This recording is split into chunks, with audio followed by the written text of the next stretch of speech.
Hello and welcome to the second episode of the Golden Octagon MMA Podcast. I am Matt Anderson, and on the right side of your screen, you have my longtime friend, Dorian Rose. How you doing today, Dorian? We're doing good, man. We're doing good. Just getting out of church not too long ago and getting ready to get ready for some football games coming up in the evening, man. Gotta hold down the Chiefs for my dad, so getting ready for that. Okay. Well, I wish you luck in that. I'm going to give a quick rundown of today's show before we get started. So up first, we will have the UFC Fight Night Holloway versus Kattar results. We're going to give our bet pick breakdowns from the previous week, and we're going to go over the card itself. Up next, is Max even better than he was before? We are going to talk about Max Holloway and the clinic that he put on Calvin Kattar in last night's main event of UFC Fight Island. And then we're going to talk about the end of an era. This is kind of going to focus on Matt Brown versus Carlos Condit. These are two dudes that have just been in the game for so long, and there's not many left. One of the last few. It's dying, Dorian. It's dying. The last of a breed, it's dying. Up next, we are going to talk about the upset knockouts of the weekend. This main card started off with 3 upset knockouts right off the start. So we're going to talk about that. And then we are going to focus in on one prelim standout fight that you just want to talk about just for like a quick second. I know it wasn't a whole lot like this weekend as far as the prelims, but just to give your overall thoughts, just like one fighter or like one fight. And lastly, we are going to be breaking down this Wednesday's Fight Night card. Michael Chiesa versus Neil Magny. We're going to talk about, is there anything else aside from the main event that you are interested in? But that is the entire rundown for today's show. Before we get started though, if you're out there and you enjoyed this video, please put a thumbs up on this video and show your support. And if you're not subscribed to this channel yet, what are you doing? We have absolute awesome content coming at you multiple times per week. That's all we have though. Alright, up first on today's show, we are going over the results and our picks from this past weekend's fight card. Max Holloway versus Calvin Kattar. So just real quick, I'm just going to give you the results before we go over who we personally picked. So to start off the night, Punahele Soriano versus Dusko Todorovic. Soriano, KO win, fantastic. Buckley versus Alessio Di Chirico. Upset knockout of the win. Chirico head kick knockout. Santiago Ponzinibbio versus Li Jinliang, another upset. He was the biggest underdog of the night. Up next, we've got Carlos Condit versus Matt Brown. Carlos Condit ended up winning by unanimous decision on all cards. And then Max Holloway taking it home by unanimous decision at the end, putting a clinic on Calvin Kattar, getting the dub. So here we go, Dorian. It's time. Last week, the 3 picks that you got correct was Punahele Soriano, Max Holloway taking it home, and then Li Jinliang. Those were your 3 picks out of the 5 that you got correct last week. So we're just going to take a quick look at mine. I had Carlos Condit beating Matt Brown, and also Max Holloway beating Calvin Kattar. But aside from that, I got all the other fights on the main card wrong, so I got 2 of 5. So we'll go ahead and crown you this week's pick champion. So congratulations, you can have the belt for this week. Hey, yeah, and I would say we need to get like an actual belt so I can stand up and show the strap, just to right. Get a real flex, Maybe when this show grows just a little bit more, we can get you an actual belt to wear. What? You mean we haven't grown enough already? I mean, Dana already heard. Yo, Dana heard it the other day, and he ended up making this Francis Stipe fight, and he made the the Volkanovski and Ortega fight. So yeah, we're definitely big enough now to where we can get a belt. That is. Okay, you know what? Maybe you just might have something coming in the mail to you soon. Who knows? I'm gonna be looking. So, along with the results to this card, there is one big topic floating around out there. Khabib Nurmagomedov is, I guess, going to come back if he is thrilled enough with any of the fighters that are going to be fighting in this upcoming weeks. give me your initial impressions on Dana White coming out and making a huge scene about what basically we already knew. Well, the thing that I thought that was funny was, he was almost promoting his meeting with Khabib just as much as he's promoting the Poirier versus McGregor fight. Definitely. Because he ended up posting the video on social media where they walked into the room and he has his hand on Khabib's back and they're walking in and they're closing the door and they're making this all confidential. And, he says that he's going to make the announcement at 3 p.m. You better watch on ABC at 3 p.m. and he's going to announce it. And we basically know nothing more than what we already knew, and that Khabib is still up in the air about it because he's really not excited to fight anymore. And with his father passing away, he's not really had the fire. And he said that without having his father in his corner, he doesn't know if he's going to be able to do this. And I don't know if Dana wants to keep pushing him, but he seems pretty adamant. He really wants that McGregor rematch really badly. Yeah. And I know that it's going to sell a lot of pay-per-views, but if Khabib's not excited for it, why keep pressuring him, I feel you. Definitely some good points. We all know that no matter what else happens, Dana White just wants the McGregor and the Khabib rematch. Like, nothing else matters. Like, I can almost fully say that Khabib is not going to fight Charles Oliveira. That's not going to be his 30th fight. If Dana White's going to, I guess, get him to fight again, it's going to be Conor. That is the biggest pay-per-view in UFC history. That's what Dana White is shooting for. But as I said in the beginning, we don't really know anything more than we already knew. Like, we knew that Khabib was maybe going to come back, maybe not. And guess what? That's what we still know. It's it's nothing more. What really gets to me just a little bit is he said 3 o'clock ABC watch. So me, I've been watching like the fights like the whole day so far, and I'm watching on ESPN Plus. So it's like 3:15, and there's been no announcement yet. So I'm like worried. I'm like, did I miss the announcement because I'm not watching it on ABC instead of ESPN Plus? So did I miss it? But 3:15 rolled around, and sure enough, he announced nothing to us. So thank you, Dana White. We appreciate it. We all know what you are working toward. You are working toward that Conor and Khabib rematch. So we all know it all rides on this weekend, Dorian. Conor McGregor is going to have to do something spectacular in Khabib's eyes to get that rematch. But anything else you want to say about this past weekend? Just real quick on what happened this past weekend. Just that Dana kind of just wasted our time, really, more than anything, promoting this whole thing just like a fight, and for it to end up being nothing. Who won you, Dana? I have to fully agree with you. So, up next in today's show, we have Max Holloway. Is Max better than Max was before, Dorian? I have to ask you that because, seriously, it almost seems like this is, I don't want to say a new Max because this is what Max has always looked like, but it's almost like even he just turned it up just a little bit.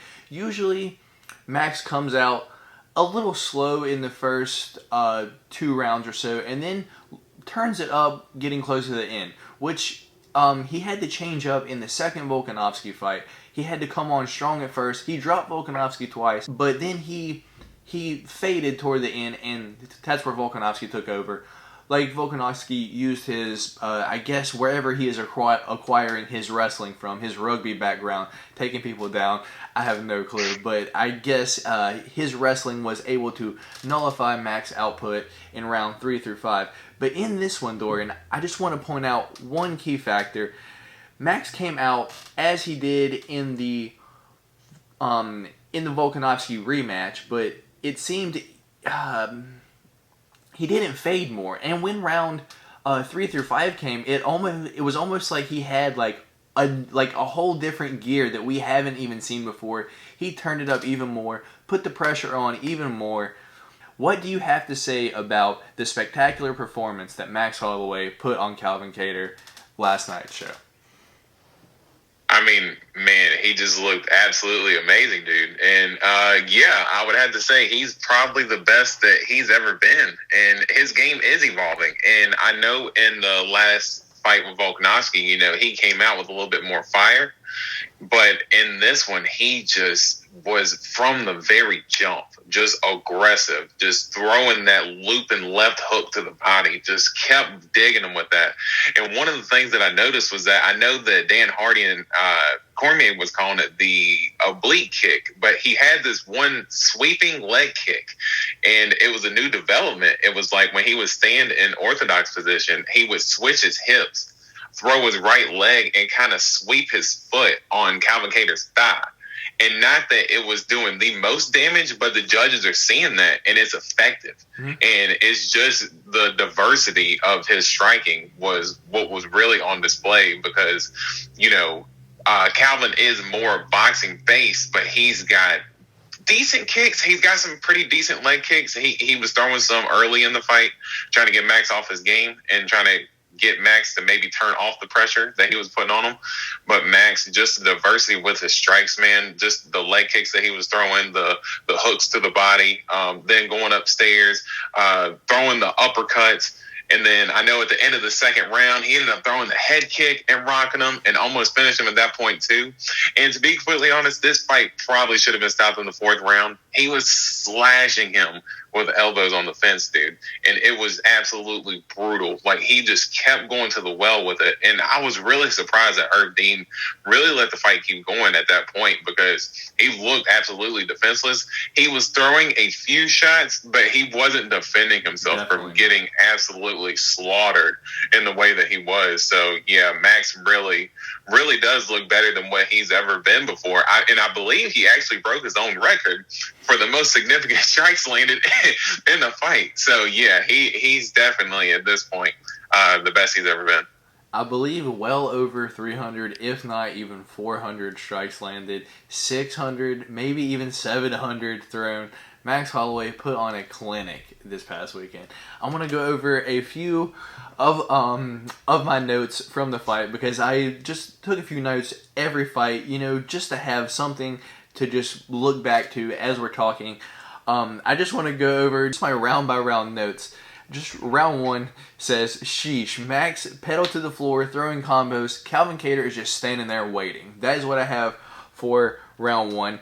Round two, more of the same. Max throwing nasty elbows over and over at the end of round two. And then I'm glad that this is here because it just makes me think back. Max threw that right elbow over the top, 13, 14 times in a row. Hit Calvin at least half of them, split Calvin's head at the top, and actually have a picture, and I'll put it in if I already have it. You can actually see the cut on the top of Calvin's head. Like, it looks pretty gross, I'm going to be honest. But then, round three, it says, same. That's all I have for round three, is same.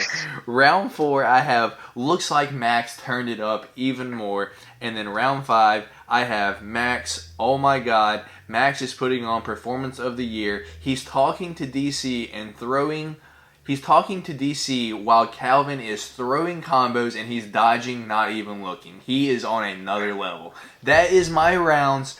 That is my round-by-round breakdown for what happened in the Max Holloway versus Calvin Kattar fight. Dora, Max put on a clinic against Calvin Kattar. And honestly, as big a fan as I am of Brian Ortega, if that Max shows up against Brian Ortega again, I don't even know, Dorian. That is one scary Max. Well, the record that Max ended up breaking for the most significant strikes landed was against Ortega. So, yeah, he definitely turned up the volume, man. And I noticed that he was throwing a lot more kicks.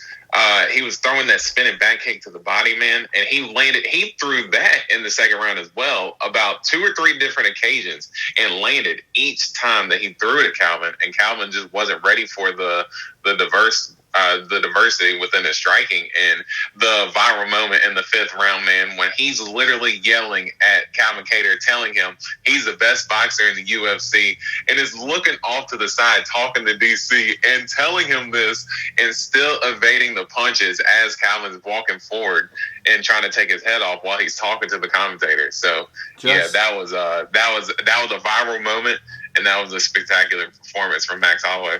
Definitely an early contender for performance of the year, without a doubt. Max definitely put a clinic on Calvin Kattar.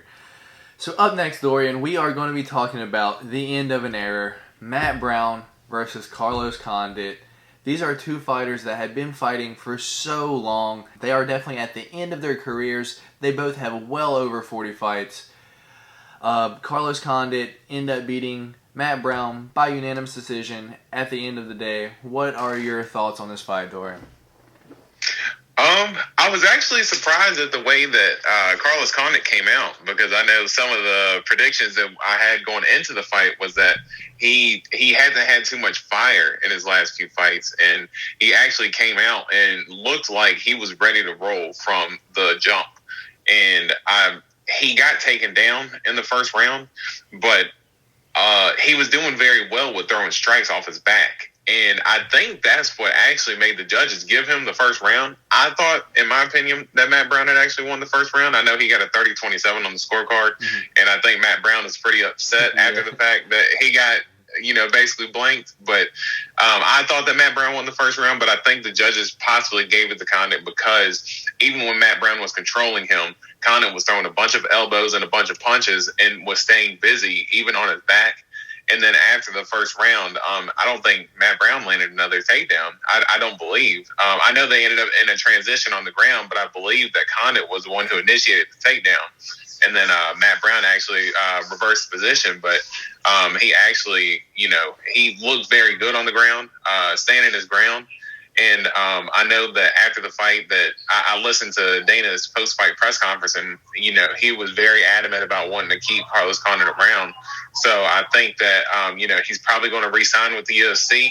I don't know where Matt Brown goes from here. I mean, you can put him in those types of fights, like with Carlos Condit and with Robbie Lawler and guys like that. But the problem is now there's a lot more younger talent on the roster. And the only way he's going to be able to get real fights like that is to fight the younger guys. And, he's 40 years old. I don't know if I need to see him fight anymore necessarily, unless he fights guys like Carlos Condit. He looked like he really gassed out there in the third round, and Condit kind of put his foot on the gas and really put his stamp on the fight. But overall, I thought that Condit actually looked, pretty fired up from the jump. And, he was ready to roll. He actually shocked me there.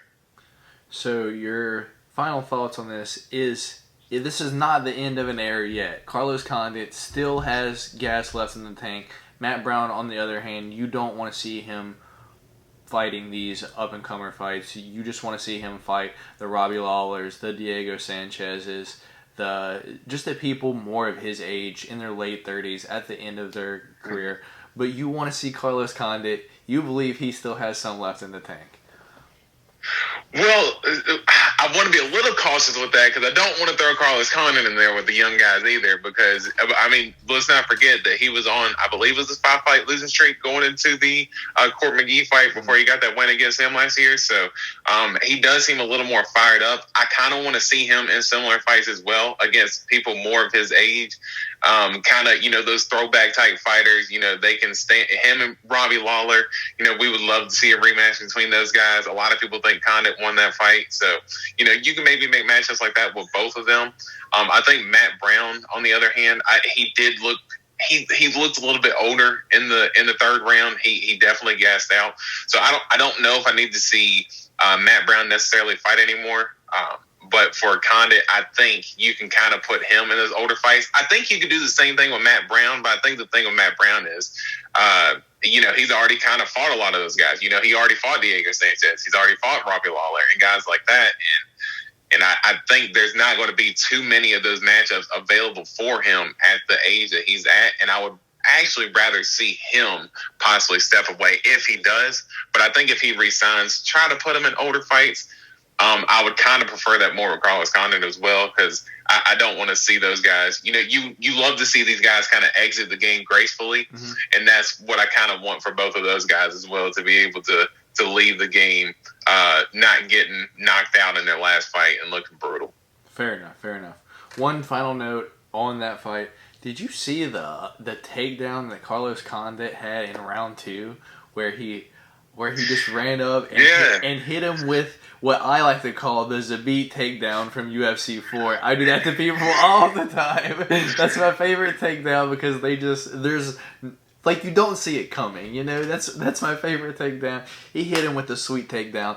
Okay, up next, Dorian, we are going to be talking about the rest of the main card itself. The 3 upset knockouts. The card started off with 3 knockouts. All 3 were upsets. So, up first, Santiago Ponzinibbio versus Li Jingliang.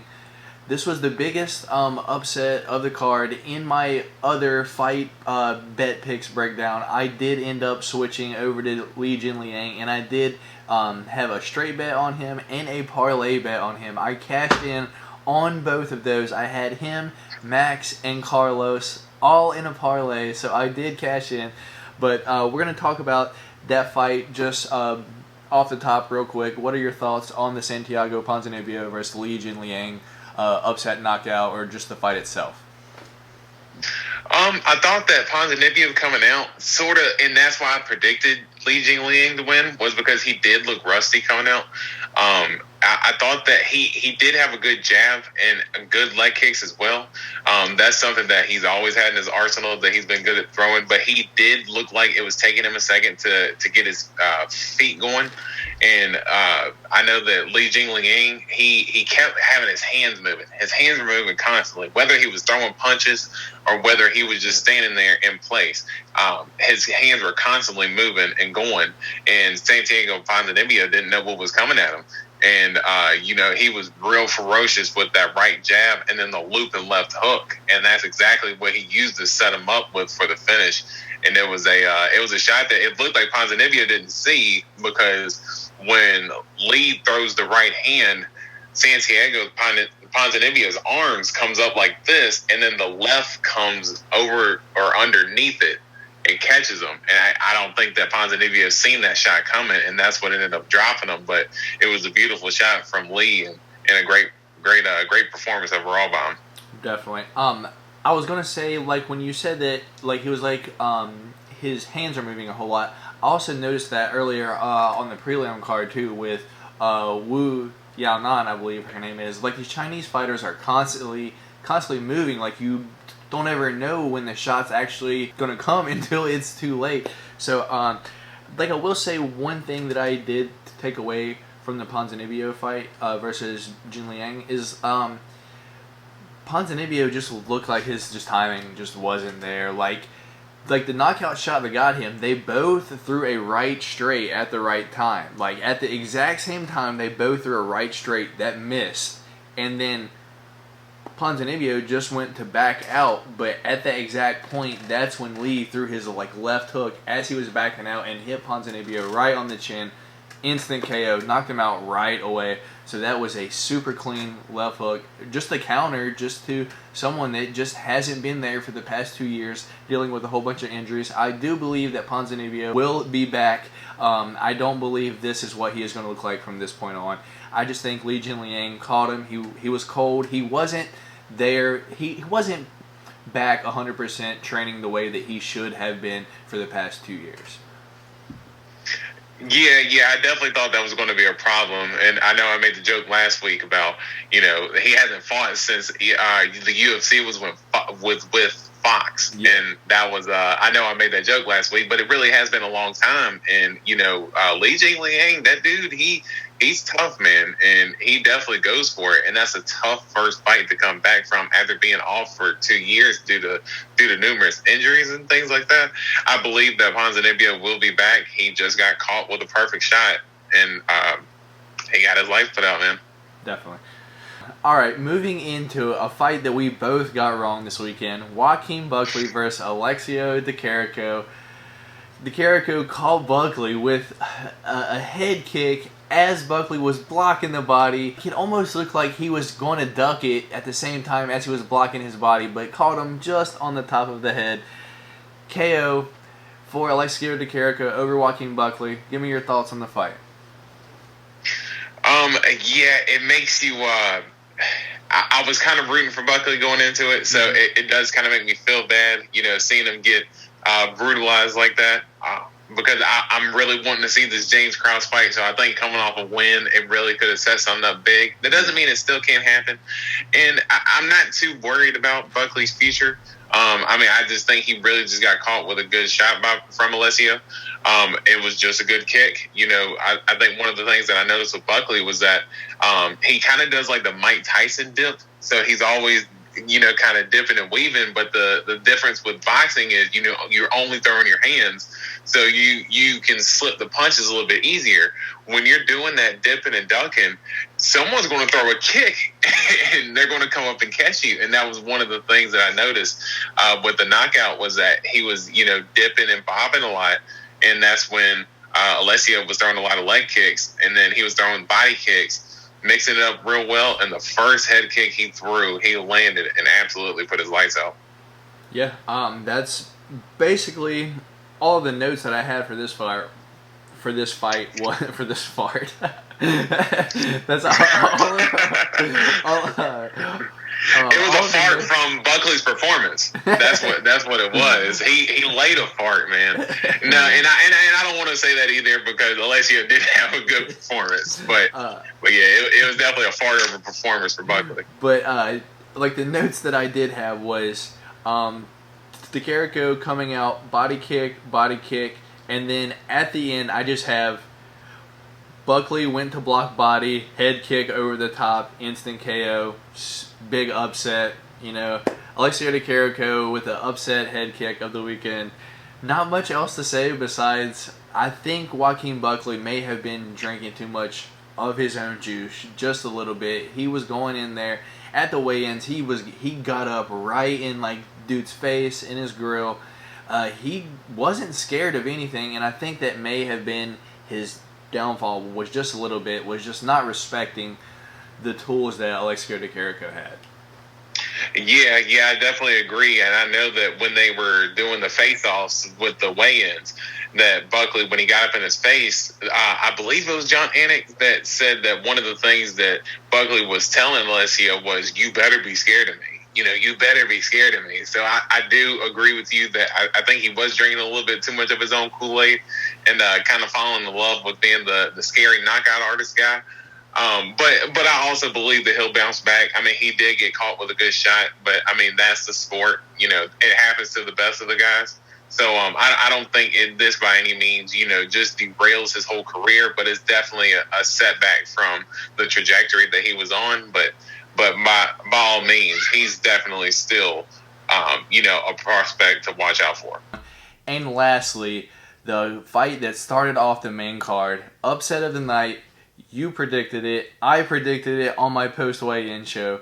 Punahele Soriano, KO win over Dusko Todorovic was going in there, looked like he had never blocked his head before. He looks like he only does head movement. Like, that is his goal to win every fight, and he paid for it. Punahele Soriano, throwing looping hooks the entire beginning of the fight, and then out of nowhere, he just threw a straight and just dropped him. He dropped him once. I thought the fight was over. Herb was about to stop it. I don't know about Herb this past fights, but we can talk about that at a later time. I feel like there's a few fights that he maybe just could have stopped just a little bit sooner. But anyway, the main event. but anyway, Soriano dropped him once, somehow lasted. Dude got up, dropped him again. Somehow dude lasted again, and then dude got up again, and then got his mouthpiece knocked out. Was given time to recover almost. And then I believe at that point, it was just like, what are we doing here? This dude is legitimately going to put his mouthpiece back in and then get knocked out, which is exactly what happens. Punahele Soriano straight right down the pipe. KO over Dusko Todorovic. Give me your thoughts on the fight. Yeah, and I remembered the name Soriano, so I ended up going back after last week because I remember I said I didn't know too much about him, but I do remember him fighting on the Contender Series, and he had a very similar performance, just walking guys down and just swinging that looping left and just landing time and time again. And he was aggressive from the jump, man. Like, he came straight out and was ready to go as soon as the bell started. And I think he's one of the young, exciting prospects coming up, man. And what is he, 8? He's 8-0, I believe. So young, undefeated guy coming up. He's an exciting fighter. I know one of the things that he was saying was either he was going to knock Todorovic out, or Todorovic was going to knock him out. But he said that, it was going to go like that because he was ready to bring to him, and he has a very exciting style and a great way to kick off the card. And I thought it was hilarious with the mouthpiece thing was when his mouthpiece got knocked out and it gets stuck in between the mat. Todorovic is down there trying to find his own mouthpiece, and it's like, if I'm him, I'm literally laying down, like kicking back, like, bro, there is no way, like, y'all got to get this for me because I'm trying to rest, because Soriano was down twice at that point. Yes, and Soriano was lighting him up, and he was still rocked at that moment. And that's when he knocked his mouthpiece out for the second time. And Todorovic got down and was looking for his mouthpiece. And I'm like, no, I would let Herb Dean try to get it, or let my corner bring it in, and I'm going to try to get as much recovery time as I can, because he was getting absolutely tagged during that sequence. But Soriano definitely put on a good performance, man, and I'm definitely excited to see what he can pull off in the middleweight division. I think Herb's thought process there was, let me see if, as I was watching it, I didn't know that, like, the mouthpiece was stuck yet. I just thought it was on the ground. I just thought Herb wanted him to go over to see if he was under the right mindset to pick up his own mouthpiece. And then soon I realized that there was no mouthpiece. Herb wanted him to help him look for his own mouthpiece after he had been knocked down twice. My 2 notes from that fight was, Dan Hardy must have been screaming inside. After the first Fight Island visit, Dan Hardy wanted to just yell at Herb Dean so bad. The amount of times that Soriano dropped Todorovic, I was like, Jesus. I know Dan Hardy had to have muted his mic at that point, because he was going to say something. Stop the fight! Stop the fight! And then, that's 2 times. but the other note that I have from this fight is Soriano has power.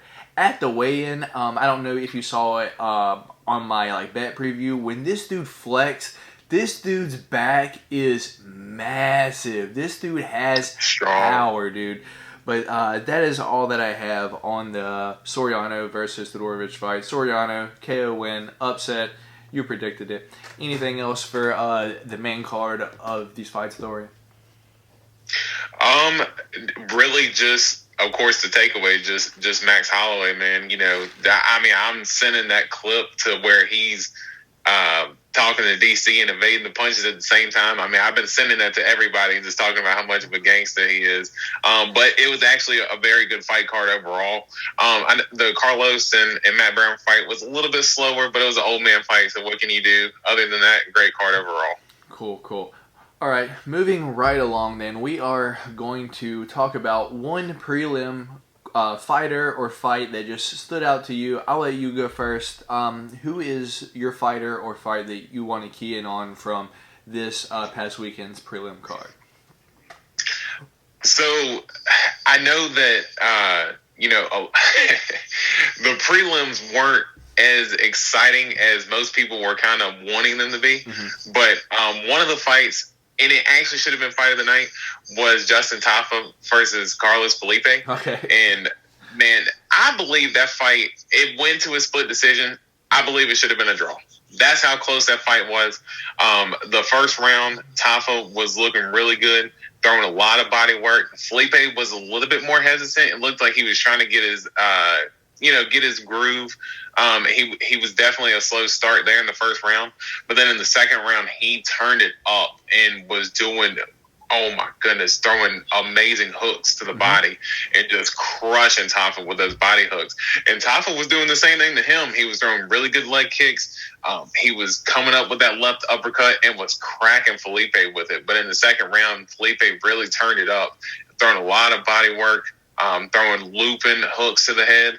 And he hurt Tafa there at the end of the second when he threw that overhand right, hit him in the eye. And Tafa almost, he couldn't see. He kept wincing. And I thought the fight was actually going to be stopped there for a second because Felipe was landing on him really good. But then that third round, I thought that round literally could have went either way. And I understand it being a split decision, but it almost seemed like, just watching it, they landed almost the same amount of strikes. They were, I know Tafa had some cage control there for a minute, but other than that, I mean, they literally were in a boxing match. They shelled up, leaned in with their heads, and was just throwing hooks to the body to one another. It was a very exciting fight. Fight of the night for sure, and I believe it should have been a draw. But overall, that was definitely fight of the night for sure. Definitely a great fight. I'm just going to give you my notes on that fight because it is definitely a good fight. That is not the fight that I want to key in on, but I'm going to give you my notes on that fight. So Felipe won by split decision. Off the top, his coaches were way more hyped than he was. Did you see his coaches when he won? They were so hyped. But round one, it was kind of more just like a fill-out round, but Carlos Felipe was able to land just some good starter shots to the body. He kept going to the body in the first round. In round two, Felipe actually hurt Tafa to the body. I don't think he realized it yet. But the announcers, they actually said, "Oh, Tafa's hurt to the body," and I don't think he knows. And if you just watched him, he was kind of hunched over just a little bit, but he had a good poker face. He for sure didn't make it known that, hey, that hurt. And then at the end of round two, and let me find it. Yeah, at the end of round two and in round three, these boys were forehead to forehead. They had their foreheads right up against each other, just throwing. And the main takeaway that that I have from this fight is, oh my God, the crowd is back. This is the first fight of the night where you just heard the crowd. Maybe 1,000, 2,000 people in there, but you heard them going wild, and it just felt nice. You're you just felt it. You're okay, people are there. There's fans cheering. Good fight. I really enjoyed it. All right, which brings me to my prelim pick of the night. I'm going the first fight of the night. Started off Jacob Kilburn versus Austin Lingo. Jacob Kilburn came in and definitely knew that he was the underdog, stated it in the pre-fight, let it known that he was not scared of Austin Lingo, but he should have been. Austin Lingo trains with Killers at Fortis MMA, came in first round, dropped him right away. Jacob Kilburn has never been knocked out before, but Austin Lingo dropped him a couple times, dropped him once, right away. It just showed his power. He is my standout fighter of the night. Austin Lingo, I believe this kid is something that everyone should be watching out for. This kid has power in his hands. I don't know how far he will go up the rankings, but definitely a standout in my eyes for one of the prelim fighters of the night. Anything on this fight, Dorian? I don't know if you actually seen it or not, but I had seen a few clips. Just really the takeaway was really just the power in Lingo's hands. Just him dropping his opponent a couple of times. That was really the standout that I had noticed with the fight. Cool.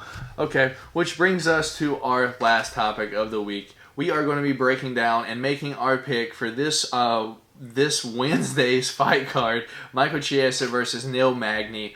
Up first, Dorian, we're just kind of going to go over the main card itself, unless there's any other fight on the prelims that you want to highlight. But we have Neil Magny versus Michael Chiesa, Warley Alves versus Monir Lazzez. Ike Villanueva versus Vicentes Morena. We have the return of the Happy Warrior, Roxanne Modafferi versus Viviana Araujo. Lerone Murphy versus Douglas Silva de Andrade. I do not know who that is, so forgive me if I did not say that right. And Matt Schnell versus Tyson Nam. That is the main card for this weekend's upcoming fights. Anything that you want to highlight on there aside from the main event itself, Dorian? Really, the only fighter that I really noticed on the undercard is Tyson Nam. I know in his last fight he had a brutal knockout, and he's got power in his hands. So if anybody from the undercard that I could pick out that I see that kind of gets me a little bit excited for the fight card, I would say probably Tyson Nam.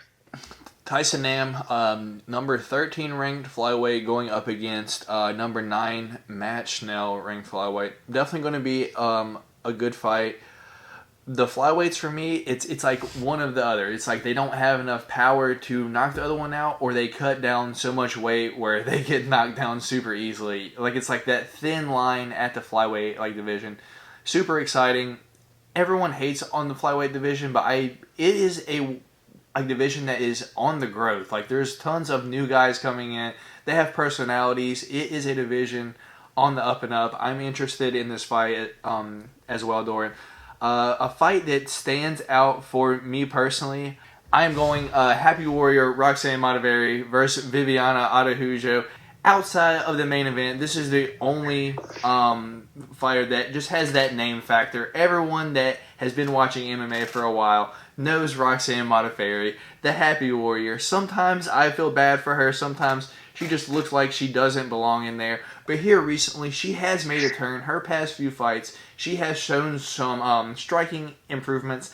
I don't know if she's going to compete at the top echelon of this division. I can't see her competing like with Valentina, myself personally, but she is definitely a good fighter in this division, a good test, a good bar just to see where anyone stepping up in the 125-pound division, just to see where they are at. She is no easy task. She is there to fight. You're probably not going to finish her, and if you get tired, Roxanne will pounce. Roxanne will finish you. She will mount you and elbow you to oblivion. This girl has some. This girl has just whatever it is, that killer instinct. She has it. I don't know where she got it from because she didn't used to have it, but here recently, she's showing why she's in the UFC. Yeah, Roxanne is always she's always a treat to watch. And her last performance against Macy Barber, Macy Barber was a huge favorite going into that fight. Mm-hmm. So, seeing her being able to defeat Macy Barber in the way that she did, it really kind of, let everybody know that, she's not done just yet, and she's definitely got plenty of fight left in her. Definitely. All right, Dorian. Lastly, we will make our picks of the week. 7 fights on this week's main card, Dorian. So, do you have your picks ready, or are you going to make them on the fly? I'm going to make them on the fly. Yes, I'm going to make them on the fly. I'm going to be a real one. Ready, so let me get my pen out real quick, just so I can write down your picks, so I can edit them in. So let's do Chiesa versus Magny. Yeah. And these are just our early picks. I'm not sure if I'll do a bet video for this week, just because, just looking at the card, there's a whole bunch of people in here that I'm honestly just not too familiar with. I've probably seen them fight before, but just haven't really stood out. So, Dorian, go ahead. Michael Chiesa versus Neil Magny. Who do you got? So I'm going to go with Neil Magny. I think that he has good enough takedown defense and wrestling defense and good jiu-jitsu to keep Chiesa off of him. I think that's where Chiesa's bread and butter is at. And I believe that his striking is not on the level of Neil Magny. Not to say that Neil Magny is a world-class kickboxer by any means, but he definitely can mix it up with good jabs, decent boxing, good solid kicks. He's good with the leg kicks as well. I think Neil Magny is a more well-rounded fighter, and I think he gets it done unanimous decision. Okay. Not a bad pick. I am going to disagree with you though. This is going to be a good fight, and I'm like really excited to see what happens. I believe when like Michael Chiesa moved up like from 155, he really grew into his frame. He was a huge 155 pound. Just to think that he made that weight, seeing him at 170 now is just wild because he's one of the bigger 170s. He's not a small 170. He's definitely filled out into his frame. Guys are about the same size, but Neil Magny's reach is going to be that factor. The thing is that I'm going to key on Neil Magny does get taken down quite often, and that is Michael Chiesa's bread and butter. Michael Chiesa wants to be on the ground, nasty ground and pound. I believe Michael Chiesa gets this done by third round, TKO, or even I like a submission. Like I said, Neil Magny gets it done, third round stoppage. You, Michael Chiesa. Michael Chiesa. Yeah, Michael Chiesa. Okay, yeah, that's interesting because I think that Neil Magny has some pretty good takedown defense, but he has really good cardio. But the last pick you had said Neil Magny, so that's why I was making sure that you said So my pick of the week, if it wasn't clear, my pick of the week, Michael Chiesa, Dorian's pick, Neil Magny. So we will move on to the co-main event of the fight, Warlley Alves versus Mounir Lazzez. Who do you got here? Oh, this is a tough one for me. I don't really know. Yeah, this one's tough. I remember Mounir Lazzez. I believe his first fight was on Fight Island last year against Abdul Razak Al Hassan. He was throwing like the nasty lead elbows. That was kind of he threw that as a jab, and he looked really good. Warlley Alves is an absolute tank. The dude's bricked up, and I believe he's the guy who gave Colby Covington his first loss. He ended up submitting him with a guillotine. So he's definitely got some talent. But just looking at Lazzez in his last fight, he definitely looked exciting. And you know what? I want to go with Lazzez.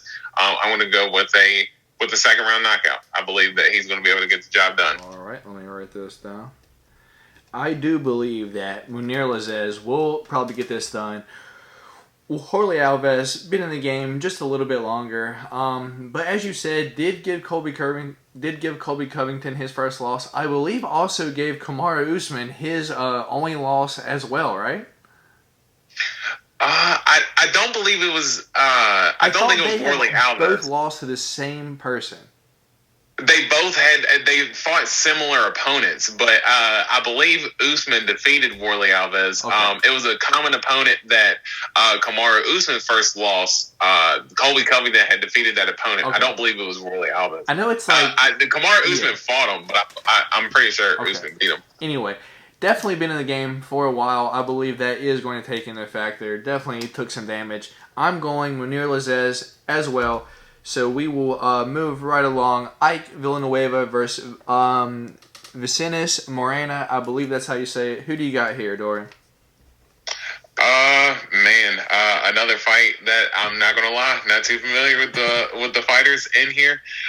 So I'm really just gonna go for a whim here, just because Champion's Instinct. Let's go Isaac Villanueva. Let's go with the decision. Okay, you're going Ike Villanueva as well. I have seen Ike Villanueva fight once before. I am going for him. I don't know if I saw him fight at heavyweight before. He is like a little bit bigger of a guy, thick guy, but he is going to be fighting at light heavyweight this bout. So I'm not sure if that's anything to keep your eye on or not as well. But up next, we've got the Happy Warrior, Roxanne Modafferi versus Viviana Araujo. Roxanne ranked 8, Viviana ranked number 9. What do you see happening here? I've liked the way that Roxanne has looked in her last few fights. Especially like I said earlier against Macy Barber, a ferocious up and coming opponent, and for Roxanne to be able to have the performance that she did, I believe she actually keeps that ball rolling, and I believe she also gets a decision win. Okay, so you are going Roxy. All right. This is a tough one for me. I root for Roxanne all the time, but Viviana Araujo, I believe, was she in the running for like submission of the year like last year with her like knee bar, or was that someone else? I believe that was the knee bar was Ariane Lipsky, because that was actually the knee bar that I had liked the most last year. Because Ariane Lipsky had the brutal knee bar last year. She might have had one, but the one that I remember that I believe you're thinking of is Ariane Lipsky. So excuse me if I am getting this correct. There are a lot of Brazilian females coming into the like in the UFC right now, and they have all the same fight similar. They are destroyers on the ground. But I believe that Viviane Araújo is going to get this done. I believe probably by decision. I root for Roxanne 100% of the time, but I believe Araújo is probably going to get it done here. So up next, Dorian, we've got Lerone Murphy versus Douglas Silva de Andrade. What a name. And it looks like this guy has a mean haircut too. So, what are your thoughts? Who do you got winning this one, Dorian?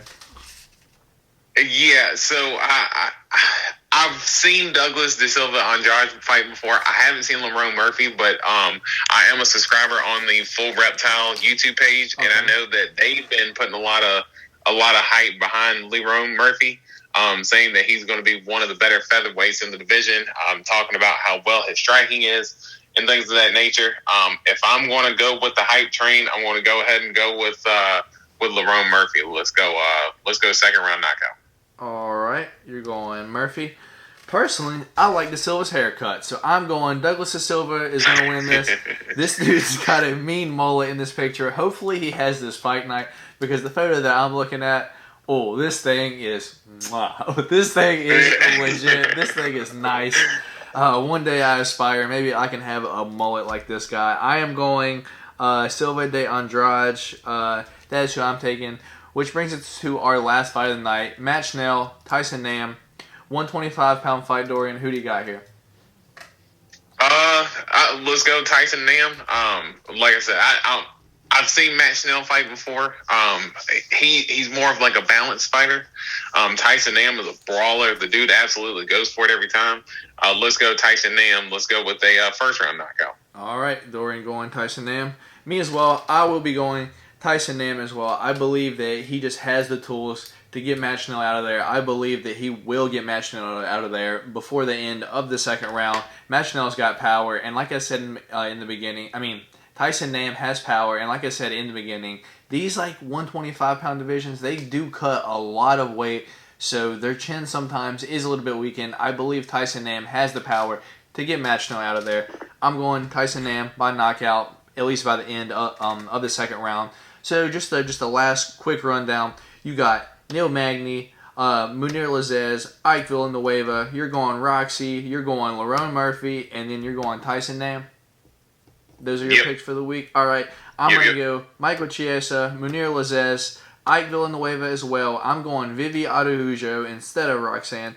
I'm going Douglas De Silva Andrade because he's got a cool mullet. That is the only reason why.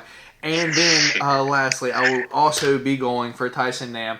So those are our picks of the week. Hopefully, when we make our, I believe it'll be next Sunday episode. We will hopefully have a title change on our hands, and your boy can get the title for the week. But all right, Dorian, that is going to be everything on the docket for today. Anything else that you want to say before we get out of here, man? Nah, man, just good pod today. Good pod today. Yeah, definitely man. Some good fights from last night, man, and excited to see what we can do in the future, man. Yeah, man, I would have to agree. Last night's fights were amazing. Just looking forward, Wednesday's show, we will have a few different topics. Not so much fights themselves related, but just fight news related. We'll probably talk more about Khabib. And we did get a comment on our last video, and I also did get 2 DMs on Instagram of people asking us to do who we think will be the title holders at the end of 2021. So I figure we can throw that in there as well. So I guess, guys, catch us Wednesday. We will be back. Until then, please leave a thumbs up if you like this video and subscribe to the channel if you haven't. That's all we got. We'll catch you next time. Stay golden.